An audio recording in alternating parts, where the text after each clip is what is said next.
Olha só, então chegamos numa questão agora que nós estamos numa luta com o governo, talvez pela uma questão mais vultuosa que nós temos, que é essa história da GD e IBGE, que nós recebíamos apenas 50 pontos, enquanto os ativos recebiam integralmente. E isso nós começamos a fazer em 2009. De lá para cá, nós não perdemos uma disputa com o governo. Quando ele fala disputa com o governo, quero que vocês entendam que é muita gente, muita estrutura para que a gente não chegasse a esse objetivo. Isso foi muito difícil de explicar para alguns, porque nós começamos pagando, todos nós, 20% pelo resultado. Se não desse resultado, o advogado ficaria com o prejuízo dele, nós ficaríamos tristes sem dinheiro.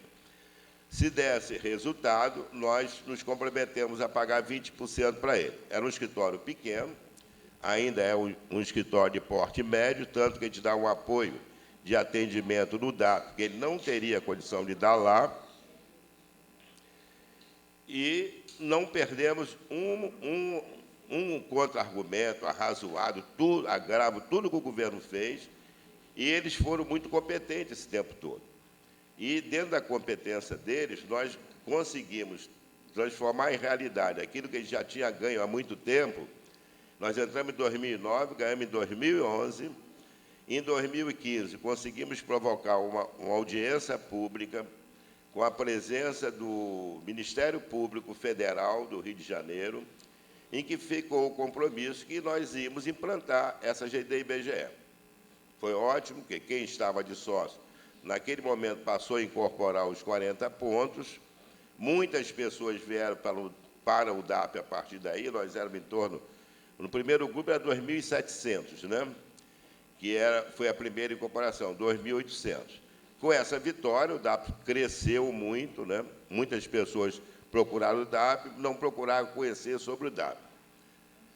E agora começou depois, a partir disso...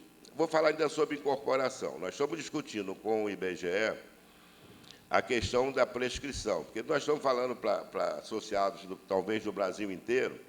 O IBGE, a partir de um certo momento, diz que está prescrita a questão dessa incorporação. Prescrita para quem? Para quem já é aposentado há mais de 5 anos. Nós estamos em 19, quem está aposentado antes de 2014, que até agora não se movimentou em se inscrever no DAP e fazer jus à incorporação. Isso é um peso sobre a nossa ação, porque nós não queremos que nada ocorra que modifique esse equilíbrio que eu falei, que sempre ganhamos tudo. Discutir uma questão de trazer alguém que não prestou atenção, não acompanhou, e tentar incorporar e reabrir uma discussão, poderia prejudicar a parte maior, que eu falo depois. Então, ficamos nessa situação. Quem está se aposentando regularmente está sendo incorporado e a vida segue. Eu pulei um detalhe importantíssimo que eu falei do 20%, porque foi um aborrecimento muito grande. Aprovamos em assembleia que, para a gente continuar sustentando essa ação, nós teríamos que aumentar o nosso custo, e aumentar em mais 10%. Exatamente, porque exatamente quando o governo percebeu que a porteira estava aberta, entrou com uma ação rescisória contra a nossa ação. Então, um escritório pequeno, médio porte, teve que contratar gente em Brasília, que também vai pagar no resultado, pessoas que recebem. Eu lembro bem que foi uma aflição muito grande, e eles falavam o seguinte, falei para eles, mas quanto que nós temos que pagar para alguém em Brasília para defender a gente no STF, coisa e tal? A gente vai reunir todo mundo e vamos ver que dinheiro podemos dar, se nós não trabalhamos assim. Você vai dizer assim, para esse tipo de advogado, fala assim, eu vou te dar 10 milhões. Nós arrumaríamos, não sei, né? 10 milhões são 10 milhões. E ele simplesmente pode perder a ação e você perder 10 milhões. Vamos aumentar isso em 10%, eu vou procurar pessoas que têm essa mesma mentalidade de receber por aquilo que faz, de não receber por qualquer motivo, e se derrubarmos essa tal de rescisória, eles recebem o dinheiro na frente e eles vão ficar empenhados, porque eles só vão receber se eles conseguirem resultado. Eles fizeram acordo com outros advogados em cima de êxito também. E essa rescisória já batemos nela de toda forma. O governo não está apresentando ela na terceira instância, mas aqui por baixo ela não ganhou nada. Ela não existe, ela já foi encaminhado várias coisas para o STF, que ignorou, porque não há uma razão plausível para dizer que o direito não é líquido e certo. Terminamos o GD-BGE dizendo o seguinte, a última das discussões do governo é sobre o cálculo. Ele defende... vou fazer um alerta para quem tem GD-BGE 2006. Na GD-BGE 2006, que nós fizemos com a Anaconte, não foram todos, o grupo era pequeno ainda, elas estão sendo liquidadas agora de maneira errada. Então, esse alerta é importante. Eles estão pagando na GD-BGE, são atrasados somente. Estão pagando cerca de 20% do valor, para a gente entender bem qual é a discussão para frente. Você veio aqui falar que era pouco, e era pouco, o meu também foi, todo mundo foi pouco, que o governo discute a forma de corrigir atrasados, e na GD-BGE 2006, ele está pagando muito aquém. Então, o alerta qual é?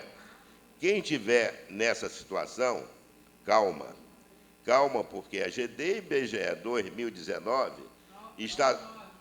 2009, estou querendo aumentar, né? Em 2009, é de um valor muito maior e está sendo corrigido da maneira correta. Se abre uma discussão por causa de um erro da 2006, o governo diz, quando perde lá, que já pagou lá, que já cancelou. Então, o cuidado é esse. Eu, por exemplo, estou roendo os dentes, porque eu ganhei uma merreca, mas não vou brigar para não sair da principal, que é muito mais. Então, quem está aqui, ou quem esteve por aqui no DAP, entrou em 2006, é uma estratégia do governo. Ele vai, como diz o nome que tem, né, cancelar, terminar, então não, porque diz que esse assunto está encerrado, porque já pagamos a pessoa, só que vai pagar uma mixaria, mesmo que corrija corretamente. A discussão nessa GD-BGE era se era TR mais juros ou se era IPCA-E. A diferença de um para outro é 60%. Isso foi para o Supremo, com toda a pressão de AGU e tudo, o Supremo decidiu até o momento por 6-2, né? Não importa. O que importa é que não dá para modificar. O Supremo decidiu que a correção é IPCA-E, que dá um valor 60% maior do que for a TR, como o governo quer pagar. Esse julgamento, quem pediu vistas foi... Sempre tem um que pede vista. Um dos ministros pediram vista. Se os outros votarem contra, nós ainda estamos ganhando de 6-5, não é isso? E não creio que ninguém vai mudar de voto. Esse, me parece, é o entendimento do juiz. Nós tivemos uma série de pessoas, não recebemos ainda a relação do advogado, que ele também não tem ainda, porque não saiu no Diário Oficial, mas temos certeza absoluta que muitos precatórios foram encaminhados para o orçamento do ano que vem. Ou seja, serão quitados no ano que vem vários de nossos precatórios dentro dessa correção que eu estava falando antes. Da mesma forma, todas aquelas ações que estavam travadas, aguardando a decisão do Supremo, o juiz entende que não precisa esperar mais também. Então, tem saído uma série de RPV, né, você recebe aí? Então, aqueles pagamentos de RPV são os pagamentos que são abaixo de 60 salários mínimos. A gente estava falando de história, e chegou o doutor Hélio de Souza Cruz, que todos aqui já conhecem, que é um dos voluntários não ibegianos. Ele mantém o escritório de advocacia dele aberto, está na nossa página, para orientação jurídica para todos aqueles que precisaram conversar com um advogado, ele atende no próprio escritório dele e não cobra, né? Não cobra, pior que é isso mesmo. E não cobra nada. E diz que é fazer... E muitas das vezes também ele não faz a ação, ele orienta qual é a melhor maneira sem a ação. Não é assim? Faz um acordo que seja bom para as partes. Então, marcar... Tá bom, hoje está aparecendo todos os grandes aliados aqui. Então, a GT-IBGE está nesse sentido. O sentido é esse. Os precatórios, não sabemos em que número, são muitos. RPVs vão saindo naturalmente, agora todo mês vai ter uma listagem para receber, né? E sobre os precatórios, eu quero fazer também um alerta, né? Que é o mesmo de sempre. O que diz? Se entrou no orçamento agora, quando saiu o Diário Oficial, esse é um dinheiro que o governo tem pago nos meses de março, abril e maio. Março, abril e maio. Eu disse que o advogado não tem relação, portanto, nós também não temos, mas os amigos do judiciário que têm dinheiro já têm. Vários associados estão recebendo carta, telefonema para vender o seu direito. Primeiro, ninguém sabe o valor que está lá, né? Segundo, não sabe, a gente orienta, não vendam. E em caso de extrema necessidade, porque pode ocorrer uma necessidade financeira, o escritório, e aqui tem 4 voluntários disponíveis para conversar, tentar convencê-lo a não vender, tá? E se for inevitável a venda, o escritório vai acompanhar. Qual é o problema do precatório? É uma coisa de financista, né, de capitalismo. Tem gente que vende o precatório e acaba sem nenhum dinheiro.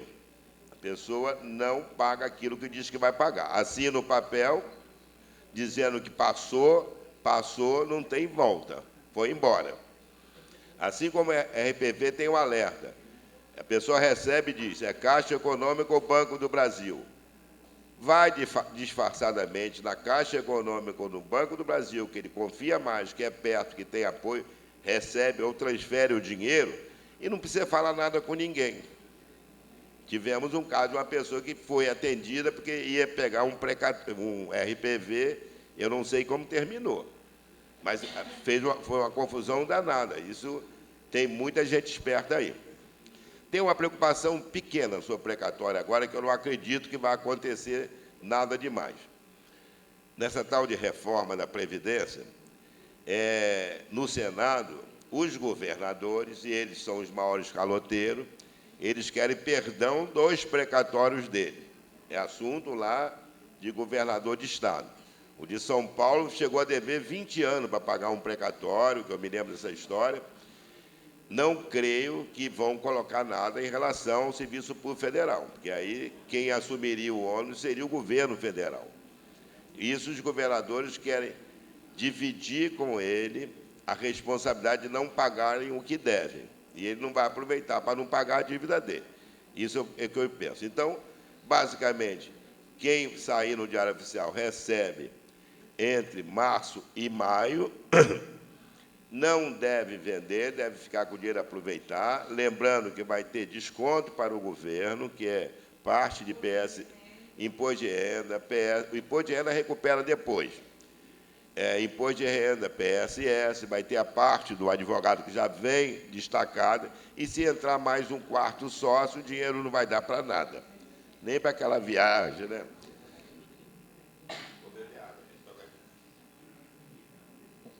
A GTP já está nesse ponto, quer dizer, nós somos tranquilos, né? Está correndo tudo normal, não temos assim nenhuma ocorrência preocupante em relação a ela. Pelo contrário, vimos que agora ela entrou numa normalidade.